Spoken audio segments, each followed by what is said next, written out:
রাশিয়ার president Vladimir পুতিনের সঙ্গে ফোনালাপে উল্লেখযোগ্য কিছুই অর্জন করতে পারেননি প্রেসিডেন্ট ট্রাম্প বলে মনে করছেন নিরাপত্তা বিশ্লেষকরা।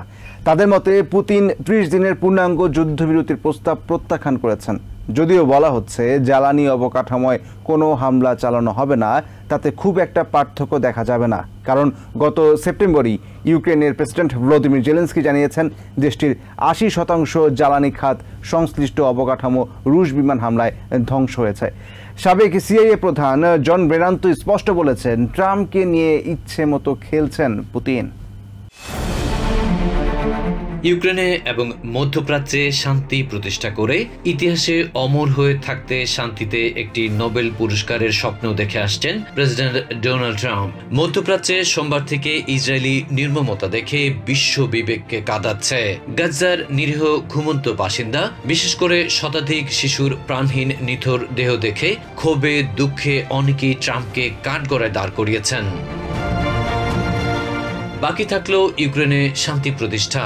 মঙ্গলবার লম্বা সময় টেলিফোনে রুশ প্রেসিডেন্ট ভ্লাদিমির পুতিনের সঙ্গে আলোচনা করেছেন ট্রাম্প। বিবৃতি দিয়ে এর লাভ ক্ষতিকে নানাভাবে বিশ্লেষণ করা হচ্ছে। হোয়াইট হাউস থেকে এটিকে প্রাথমিক বিজয় হিসেবেও দেখানোর চেষ্টা চলছে, কিন্তু নিরাপত্তা এবং রাজনৈতিক বিশ্লেষকরা এই নিয়ে কি ভাবছেন? MSNBC তাদের চিন্তাভাবনা জানতেই কথা বলেছিল, আর তা শুনে ট্রাম্পের এই চেষ্টাতেও জল ঢেলে দেওয়ার মতো অবস্থা হয়েছে। নিউ ইয়র্ক টাইমসের সিনিয়র সাংবাদিক মাইকেল ক্রাউলি জানালেন, পুতিন আসলে ৩০ দিনের যুদ্ধবিরতির প্রস্তাব কিছুটা ঘুরিয়ে ফিরিয়ে দিয়েছেন বা প্রত্যাখ্যান করেছেন। কারণ বলা হচ্ছে জ্বালানি অবকাঠামোয় কোনো হামলা চালানো হবে না, তাতে খুব একটা পার্থক্য দেখা যাবে না। কারণ গত সেপ্টেম্বরে ইউক্রেনের প্রেসিডেন্ট ভলোদিমির জেলেনস্কি জানিয়েছিলেন দেশটির ৮০% জ্বালানি খাত সংশ্লিষ্ট অবকাঠামো রুশ বিমান হামলায় ধ্বংস হয়ে গেছে। সাবেক সিআইএ প্রধান জন ব্রেনান তো স্পষ্ট বলে দিয়েছেন ট্রাম্পকে নিয়ে ইচ্ছে মতো খেলছেন পুতিন। এভাবে চলতে থাকলে ইউক্রেনের প্রেসিডেন্টকে শেষ পর্যন্ত অনেক ছাড় দিয়েই যে কোনো চুক্তি মেনে নিতে হবে।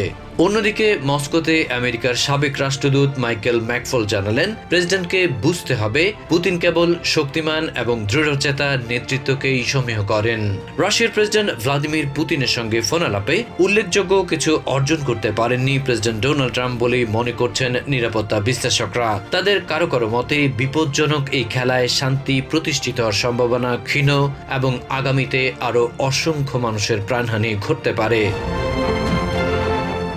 Adib Mohammad, TVN24 news desk.